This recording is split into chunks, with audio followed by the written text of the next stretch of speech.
राधे राधे दोस्तों, आप सभी को धनतेरस की हार्दिक शुभकामनाएं। आइए सुनते हैं धनतेरस की कथा।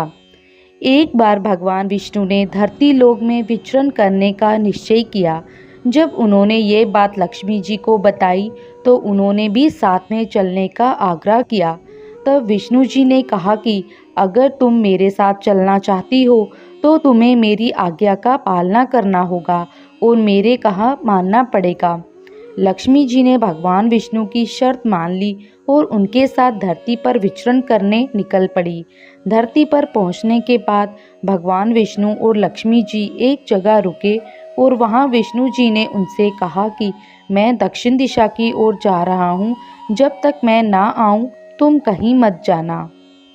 विष्णु जी के जाने पर लक्ष्मी जी के मन में ये जिज्ञासा पैदा हो गई कि आखिरकार दक्षिण दिशा में ऐसा क्या है जो स्वामी मुझे उनके पीछे आने के लिए मना कर रहे हैं। लक्ष्मी जी से रहा नहीं गया और अपनी जिज्ञासा को शांत करने के लिए वह भी विष्णु जी के पीछे पीछे चल पड़ी। थोड़ी दूर जाने पर उन्हें सरसों का एक खेत दिखाई पड़ा जिसमें पीले फूल खिले हुए थे। सरसों की फूलों की सुंदरता देखकर माता लक्ष्मी मंत्रमुग्ध हो गई और उन्हें तोड़कर अपना श्रृंगार करने लगी। इसके बाद थोड़ा और चलने पर उन्हें एक गन्ने का खेत दिखाई दिया। लक्ष्मी जी ने गन्ने तोड़े और उसका रस पीने लगी।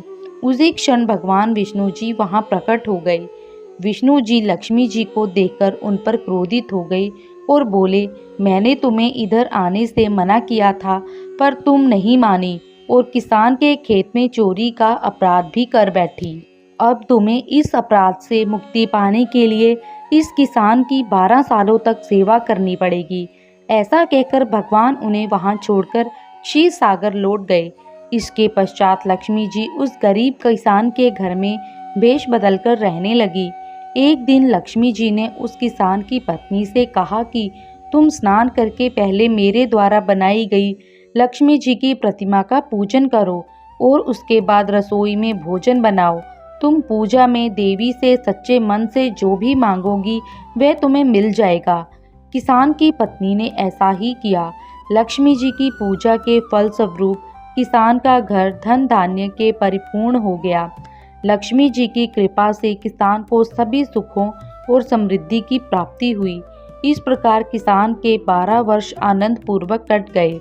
12 वर्षों के बाद लक्ष्मी जी वहां से जाने के लिए तैयार हो गई और विष्णु जी उन्हें वापस ले जाने के लिए प्रकट हो गए। किसान ने उन्हें भेजने से मना कर दिया। इस पर भगवान विष्णु जी बोले, इन्हें कौन जाने देना चाहता है, लेकिन यह एक जगह नहीं ठहरती।